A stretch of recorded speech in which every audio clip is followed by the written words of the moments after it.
Mortal Kombat superpowers. There's a ton of them. In fact, I think Mortal Kombat games have more supernatural characters than anyone else. Well, unless we count Marvel games, because duh, those are comic book characters. But yeah, the Mortal Kombat games have lots of superpowers. So today, let's talk about which powers would actually be great to have, versus other powers that would actually be terrible to possess. For a fast example, controlling fire. That seems really neat at first until you catch yourself on fire or burn the house down, whichever one comes first. However, being able to teleport anywhere whenever you want to at any time would be a really great power. Today, I'm gonna rank 12 different superpowers in the Mortal Kombat universe to see if they're actually good, useless, or genuinely terrible. Let me know in the comments below which Mortal Kombat power you want the most. And without any further ado, let's get started.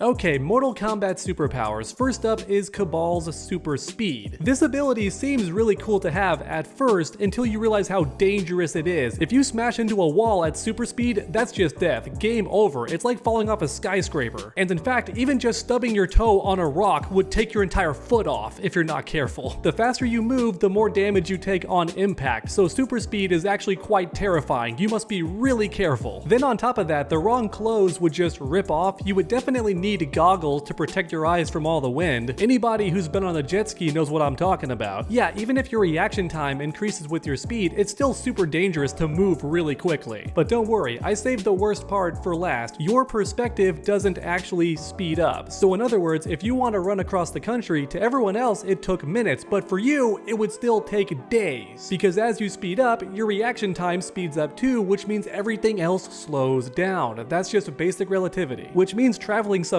still takes forever with super speed, from your point of view. Yeah, in other words, super speed is extremely overrated. It's actually not that great of a power. Next up, let's talk Reptile. This guy can turn invisible, which seems like a really cool power. However, I'm betting it gets old really quickly, right? Because yeah, sure, you can sneak into places you're not supposed to be, or spy on people, but that's kinda creepy, and also would get old rather quickly. You can't even rob a bank because the money bags would all be levitating. The things you touch don't turn invisible along with you, at least not for Reptile. So while you can sneak around, and that would be cool at first, I imagine this superpower would get old very quickly. It's definitely overrated. Havoc's ability though, to heal from basically anything, is a goated superpower. It might actually be godlike. Right away, I'm becoming a professional fighter and just winning every single match because I won't stay down. And there's no rules against having superpowers, but also I'd live without fear whatsoever. Drive as fast as you want on the road, or just jump off buildings to avoid the elevator. It takes too long. And also, driving a car really fast is reckless and puts other people in danger. I wouldn't do that, but my point is, when all damage becomes temporary, you become fearless as a result. Yeah, I think Havoc's superpower might be one of the best in Mortal Kombat history. Recovering from any damage is goated. And so is teleporting, Raiden's in particular, because I think he's one of the few characters who can go anywhere on Earth whenever he wants to on a dime. With other characters, it's unclear. Sometimes Scorpion can teleport across the country, or even to hell, if you'd want to do that, but most Mortal Kombat characters can only travel short distances, I think. Not Raiden, he can go anywhere he wants to, so that kind of teleportation would be godlike, literally. However, with that said, I'm wondering how much training it takes and how dangerous teleporting could be if used incorrectly or if something just goes wrong. So for example, imagine you want to teleport to a lake house or something, but your calculations are barely off, so you teleport into the wall and just get merged with it physically and die quickly after. Stuff like that is horrifying. The concept of teleporting wrong and just getting yourself killed keeps me up at night. That's a terrifying concept. And also, when teleporting, do you have to know exactly what the location looks like? For example, the bank vault again. If I want to teleport inside of a bank vault, grab a lot of money, and then teleport out, do I first have to memorize what the inside of the vault looks like? Is that a rule? I've got no idea. The point is, teleporting sounds very useful, but not peak because the risks are very high. Real quick, let's talk about Nightwolf's power, because it gets overlooked by people. He can make anything he wants to on command, construct powers, like a Green Lantern. And that sounds really cool. However, I'm not sure how long the constructs last for. According to gameplay, only a couple seconds. Which if that's the case, this power sucks, but otherwise it's kinda neat. But oh boy, Shang Tsung's power, shape-shifting specifically, not stealing souls. That power sucks because you age rapidly after the Elder Gods curse you. That's a fact. If anyone watching ever wondered why Shang Tsung ages all the time, it's because he's cursed. However, shape-shifting does not get you cursed, and honestly, the idea of turning into anybody is really cool. For example, imagine becoming a celebrity celebrity and all that would entail, going to any party you wanted, hopping on yachts with other famous people and just having a good time. You can show up to super fancy restaurants without a reservation and just get let in because you're a popular celebrity that everyone loves. Yeah, Shang Tsung's power to transform is really good, definitely a peak ability. You could even transform into a president and just start a world war for no reason if you wanted to, if you're a crazy person. Next up though, let's talk fire powers like Liu Kang, Scorpion, and a bunch of other Mortal Kombat characters. For some reason, fire manipulation is very popular in this series, but honestly, it's overrated, and let me tell you why. You are not fire resistant. Even if you are, it's still a very risky power to have. But first, let's assume that you're not fireproof, right? You're not even fire resistant. You want to toss that stuff the second you make it, otherwise you're gonna burn your hands or your face immediately. At the very least, you're singeing off your eyebrows, and those take a while to grow back, so you're gonna regret it. Yeah, fire manipulation sounds super overrated. Yeah, it's good for party tricks, but be careful not to burn houses down or light someone else on fire by accident. It's really, really dangerous. Yeah, being able to control fire sounds actually terrible.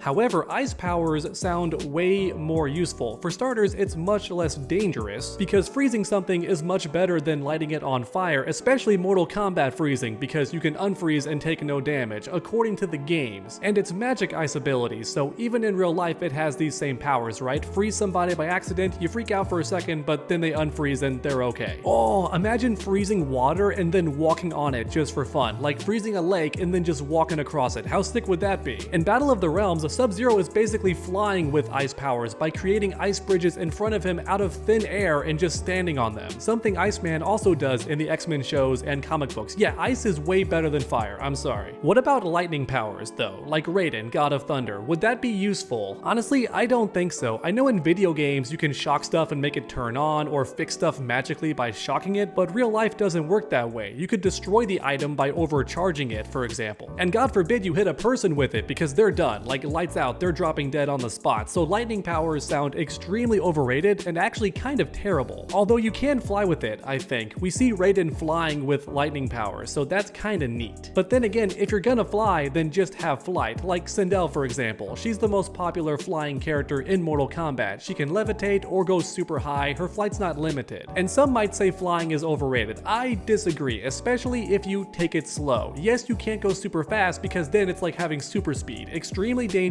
could hurt your eyes, tear your clothes off by accident, yada yada yada. You don't want to fly super fast, so just take things slow. And then I think flight would be a really cool ability. Go wherever you want to and enjoy the view the entire time. That being said though, the government would definitely see you, capture you, and then perform experiments, wouldn't they? Because you're a weirdo flying person. And that does make this power seem less interesting, but I don't like that rule. I don't want to consider the government or how the outside world would react in this tier list. I just want to talk about personal experience. So with that in mind, I think flying is either very useful or peak. I'm not sure which one, but future underdog doing the editing will decide for me. Last but not least, let's talk about telekinesis, what Ermac has specifically. This power seems really cool. However, I'm wondering how specific you can get with the power. We see Ermac lift entire people and toss them around like ragdolls, but can he pick up a coffee mug, for example, without crushing it? Can he do minute specific stuff like that? And if so, I might want telekinesis, but if it's limited to big stuff that's really heavy, then immediately it's not as cool or interesting to me. Because if I have telekinesis, I want to do really cool stuff with it, not just move big things with mine. That sounds boring. Honestly, the more I think about it, telekinesis sounds okay, but not actually that useful. It'd be great for moving, I guess, you know, in between houses or something. You know what? I just remembered that Kenshi and Takeda can read minds. This sounds interesting to talk about, because on the one hand, nobody can ever keep secrets from you, which is good until you realize